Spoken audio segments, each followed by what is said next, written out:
Hi friends, welcome to our channel NS Day Book. எல்லோரும் எப்படி இருக்கீங்க? கண்டிப்பாக ஹாப்பியாக சந்தோஷமாக இருப்பீங்கன்னு நினைக்கிறேன்.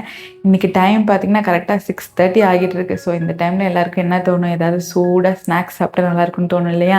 ஸோ அதனால் இன்றைக்கி நம்ம ஸ்நாக்ஸ் ரெசிபி தான் செய்ய போகிறோம். இன்றைக்கி என்ன ஸ்நாக்ஸ் ரெசிபி செய்ய போகிறோம் அப்படின்னா, நல்லா மொறு மொறுன்னு ரொம்ப டேஸ்டான சமோசா தாங்க செய்ய போகிறோம். சமோசா யாருக்கெல்லாம் ரொம்ப பிடிக்கும் அப்படிங்கிறத கீழே கமெண்ட் பண்ணுங்கள். எனக்கு பார்த்திங்கன்னா சமோசா ரொம்பவே ஃபேவரட். ஏன்னா காலேஜ் படிக்கிறப்பெல்லாம் காலேஜ் டைமில் கேன்டீனில் போய் எங்கள் கேன்டீனில் சமோசா ஒன்று தான் நல்லாயிருக்கும்.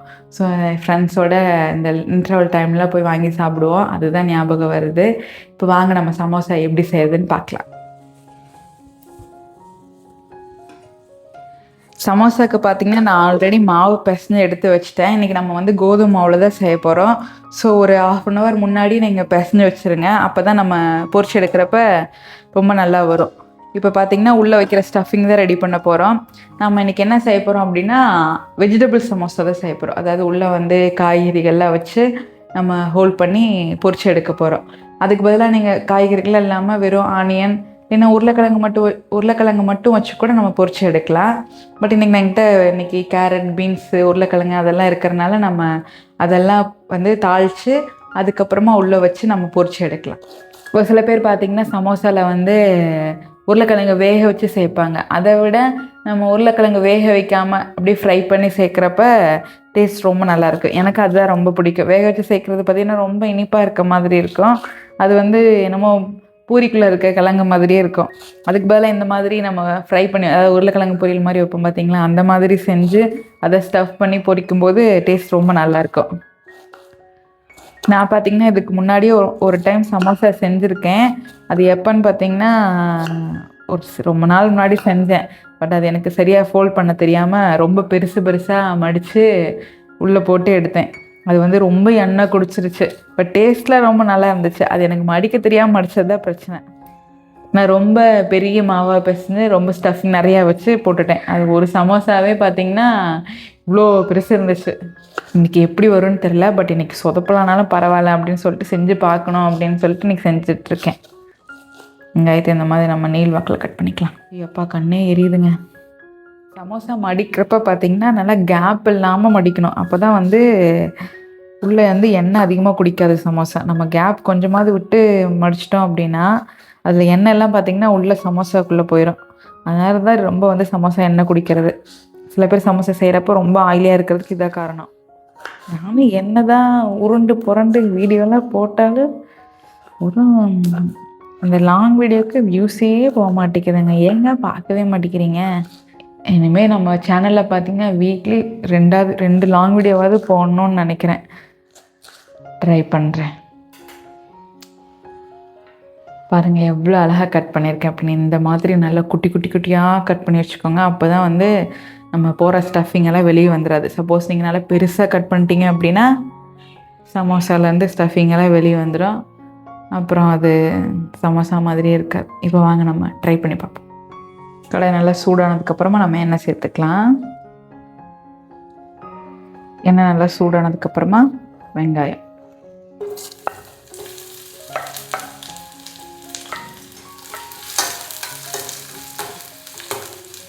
கேரட்டு, பீன்ஸு, உருளைக்கிழங்கு இதெல்லாத்தையும் சேர்த்து நம்ம நல்லா வதக்கிக்கலாம். இப்போ நம்ம வதக்கி விட்டுக்கலாம்.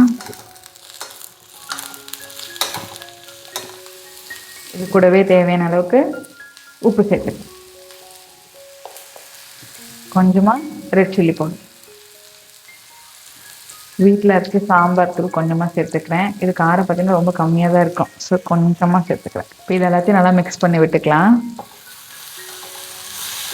லைட்டாக காய் வேகிற அளவுக்கு தண்ணி சேர்த்துக்கிறேன். ரொம்ப வேணால் கொஞ்சமாக சேர்த்துக்கோங்க. கொஞ்சம் நேரம் நம்ம மூடி வைப்போம். தண்ணி பார்த்திங்கன்னா நல்லா ட்ரை ஆகிடுச்சு. ஸோ கொஞ்சம் நேரம் மூடி வச்சுருந்தோம் அப்படின்னா ரெடி ஆயிரும். மாவை பார்த்திங்கன்னா நீங்கள் எண்ணெயில் போட்டு எடுத்தோம் அப்படின்னா சமோசா. அதுவே நீங்கள் இட்லி தட்டில் ஆவியில் வச்சு வேக வச்சு எடுத்தோம் அப்படின்னா அது மோமோஸ். ஷேப் தான் வேறு. இது நம்ம ட்ரையாங்கிளாக மடிக்கிறோம். அது நம்ம நல்ல இறால் ஷேப்பில் மடித்து ஆவியில் வேக வச்சு எடுக்கிறோம். அதுதான் இந்த மோமோஸ்க்கும் சமோசாக்கும் உள்ள வித்தியாசம் நான் கண்டுபிடிச்சது. பட் மோமோஸ்க்கு பார்த்தீங்கன்னா ஒரு ரெட் சட்னி மாதிரி கொடுப்பாங்க, அதுதான் அதுக்கான டேஸ்ட்டு. பட் இது வந்து சமோசாவுக்கு வந்து நம்ம அப்படியேவும் சாப்பிட்லாம், இல்லைன்னா டொமேட்டோ சாஸ் கூட தொட்டு சாப்பிட்லாம். நம்ம ஸ்டஃபிங் நல்லா ரெடி ஆயிடுச்சு. நம்ம இப்போ மாவை பிசைஞ்சு உள்ள ஸ்டஃபிங்கை வச்சுக்கலாம்.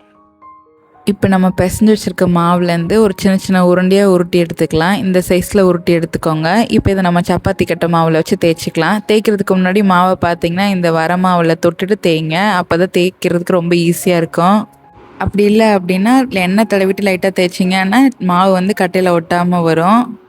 நல்லா முடிஞ்ச அளவுக்கு மெலிசாக தேய்ச்சிக்கோங்க. இந்த அளவுக்கு நல்லா ரவுண்டு பெருசாக வரணும்.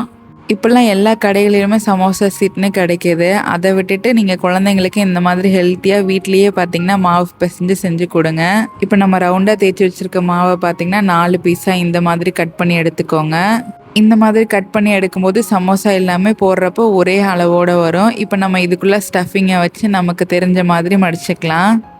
இப்போ நான் 4 பக்கமும் ஸ்டஃபிங்கை வச்சுக்கிட்டேன். இப்போ நான் பார்த்தீங்கன்னா இந்த ரெண்டு சைடையும் பார்த்தீங்கன்னா மேலே ஸ்டஃபிங் மேலே வச்சுட்டு மேலே இருக்கிறத நான் கீழே வாக்கில் வச்சு மடிச்சுக்கிட்டேன்.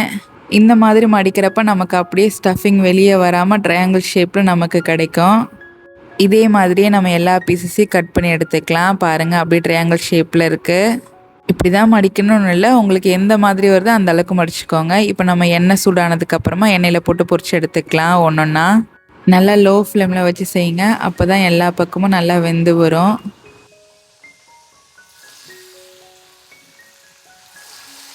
நல்லா 2 சைடுமே வேகிற மாதிரி புரட்டி போட்டு எடுத்துக்கோங்க. இப்போ நல்லா வெந்துருச்சு அப்படின்னா எண்ணெய் இல்லாமல் எடுத்துகிட்டு ஒரு பிளேட்டுக்கு நம்ம மாற்றிக்கலாம். பாருங்கள், அந்தளவுக்கு எண்ணெயே குடிக்கவே இல்லை.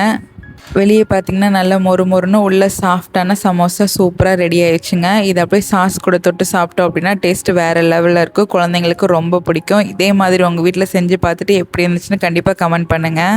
நெக்ஸ்ட்டு என்ன ரெசிபி செய்யலான்னு கீழே கமெண்ட் பண்ணுங்கள். நெக்ஸ்ட் ஒரு விளாகில் பார்க்கலாம். பாய்.